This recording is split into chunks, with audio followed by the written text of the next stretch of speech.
Yo, bro, what are you up to? Yo. Well, just doing a little scouting. You're scouting? You seen anything? Yeah, I've seen quite a bit tonight, actually. I just laid my eyes on a pretty good buck. Well, I think tonight's the night. Actually? Yeah, I think we should, go out to my dad's land in like 20 minutes 20 minutes? and actually do this time. Yeah, we can do it tonight.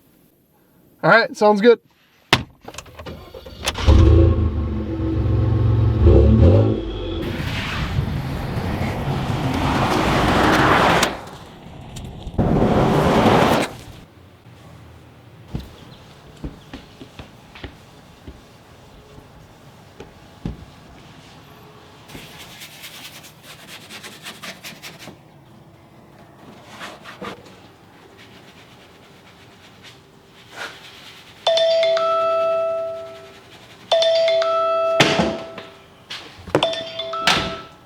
Hello? Yo, what's up? Just detailing this Ranger. You're detailing? Are you almost done? Yeah, I'm getting pretty close, butting her up here. Well, I talked to Alex, and I think, tonight's the night that we should, sit down and, let the people know what, we're about to do. Oh yeah, bro, that sounds good. Yeah, I should finish up here in like 20 minutes. 20 minutes? Perfect, I'll meet you out there. Alright, see you there.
Well, guys, welcome back to Border Boys Outdoors.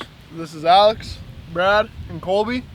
And after a 2-year hiatus, we're back in our new office space, the woods. Well, figure we should probably start from the beginning. Border Boys Outdoors is just something that us three kind of came up with 2 years ago, and first thing we did was fire up an Instagram, and we were starting to post pictures, and then we just kind of wanted to take it to the next level and started trying to record our deer hunts and fishing trips. And 2 years ago, I shot this deer with my bow, and I was sitting a double with Alex, and the footage was pretty good, but editing wasn't the best. It kind of just looked like some 12-year-olds threw together some clips, and we still weren't very impressed with that, and recorded several other fishing trips and hunting trips, and just never did anything with it. We just talked about editing, and we just never actually sat down and put videos together. And finally this year we got kind of tired of just shooting nice deer and going on these fun fishing trips with friends and family, and the only thing you have to show is a few pictures. So Alex bought a camera last year, Brad's got a camera, and I got a camera, so we finally decided that this year is going to be the year that we're going to take this a little bit more seriously. I'll go into my backstory of how I fit Brad, into let the me cut you off before you get too deep. Alright, sounds good. There we go. Oh, there we go. Some refreshments. So how I got started in the channel was, I actually married to Colby's sister, and I was up there 3 years ago for Christmas, and I was sitting in the garage, and never really met Colby before. I seen him, obviously knew he's, Katie's brother, but he comes in, he goes, "Brad." I said, "What?" He goes, "You ever hunted before?" I was like, "Oh yeah, a little bit." He's like, "You want to shoot a deer today?" And I was like, "Sure." So we went down to the local sporting goods store, got the archery tag, And I'm originally from Wisconsin, so my bow was back home in Wisconsin. But lucky enough, Alex is left-handed, so he brought over his bow, shot it a few times in the yard, and then went and sat. And lucky enough, that same weekend, I was able to shoot actually a pretty decent buck as my first buck. I've been hooked ever since. The year after that, I was kind of more into it, got cameras, set up stands, and was really involved and was able to get my hands on another one. I think we'll save that story for another time. And then last year was this buck here. And came in, got him on camera early in the week, and then we seen a cold front was coming, and sat that night and was able to harvest him too. So definitely excited to hopefully film a little bit more and have some more content for you guys. So my story kind of starts with at a young age, me and my dad got into hunting. We took hunter safety together, and I was able to harvest my first rifle doe in youth season, and that kind of like hooked me. But it wasn't like the most like serious thing in my life to do. So the years go on, I kill my youth buck. It was a good buck, nothing special. And then my dad ended up buying a bow because all of his buddies were talking about this bow hunting. And so then the next year after that, I bought my bow, and I didn't get anything that year. And then the year after that, I ended up harvesting my first bow buck, and it wasn't anything special. It's probably like 110-inch 4x4. It was just something to kill. Like, I wasn't out there. I was just more for making memories with my dad than to harvest like a big deer. And then I started hanging out with this guy the year after that, and he was out there looking for big deer, and he had trail cameras in different places, and I was like, oh, this is pretty cool. Like, maybe I should take it a little more serious. So I bought a few more trail cameras. Colby actually helped me get my first permission piece I ever got for hunting.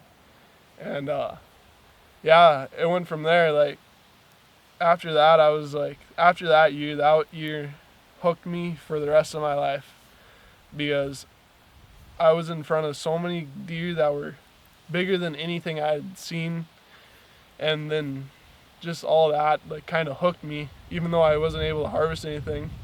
So yeah, like another thing after like my backstory on like what got me hooked is now it's going out and scouting deer and just driving around on back roads all summer long with my spotting scope in the pickup and just enjoying being out there.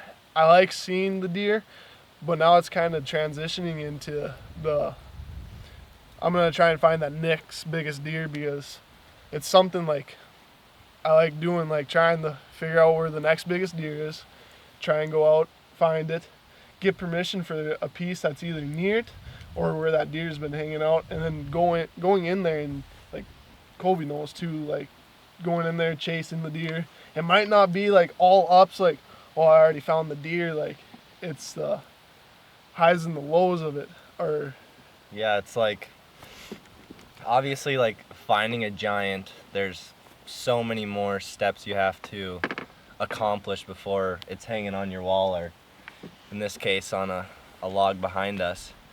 But it's just the thrill and the excitement and the adrenaline of just knowing, like sitting in a tree stand, that deer that you went and scouted in July and August comes walking by your stand. It's just, I don't know, it's just a feeling that definitely has me hooked for the rest of my life. And it's cool to see when you're scouting, like, oh, I think a deer's gonna come out here, and then he's gonna like go do something over here, like trying to predict what the deer's gonna do.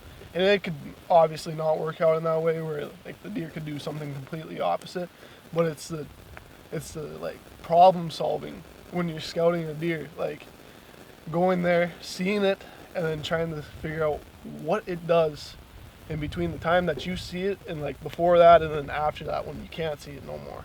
And sometimes it takes years to pattern a deer, or even like know like where it goes during the season. Like, you can watch a deer through July, August.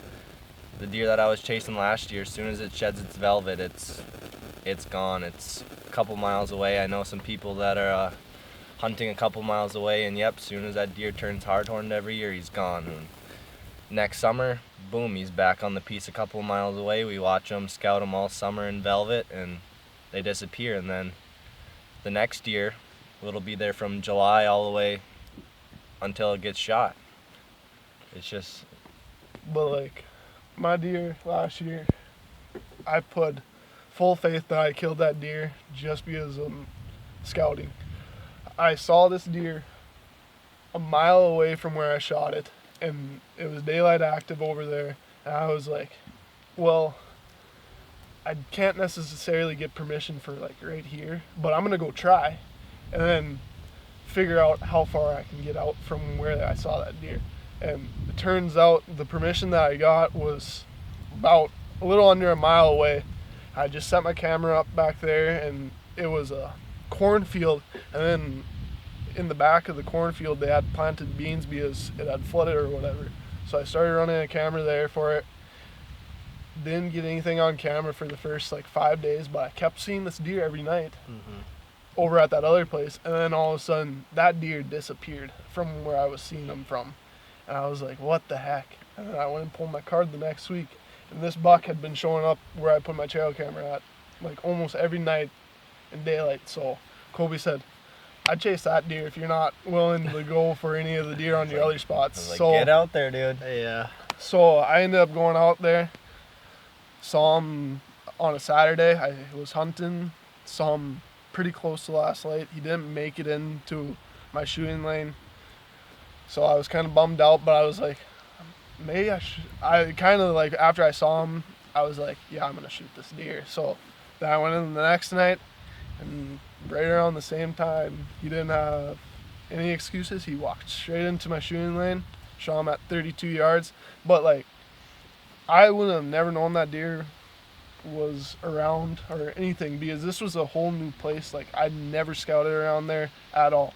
Like, just going out there and finding him and trying to figure out where he's at and get as close as I can to where he's at is kind of the thing. So I don't know, scouting's got to be one of my favorite things to do, and may I just say that I've seen quite a few good bucks this year. So, And I think too, building on that, like scouting is probably one of the most fun things we can do with hunting, like as a group, Right. because Right. you can actually be together. Yes, we could sit in a stand together, but you can't really talk or anything. But scouting, you know, we're all sending each other pictures. Apex is taking videos, or we're sending videos through the spotting scope, and we're all calling each other, texting, you know, about these deer that we're seeing, or if we're together, you know, we can talk about it and be excited, and it's something that we can do as a group. That's, you know, really fun. and then like we all three jump in a pickup some nights and go out for drives and find deer and Yeah. just bullshit. And like, that's just like the aspect of it, friendships and all that. Like, we get to just hang out with each other, crack jokes with each other, roast each other a little bit, and then also get to see deer at the same time. So Yeah. Yeah, so scouting definitely is probably one of the best parts for sure. one of my favorite parts for sure. Even though killing deer is pretty fun too. So with that said, appreciate you guys tuning in. We're gonna try to post some videos consistently. In the next video, you might see us setting up some cameras, or it could be a fishing video, or it could just be us scouting. So we're gonna try to get some content out there and post consistently. And lastly, guys, our like big goal for this year is to get 3 deer shot on camera with a bow.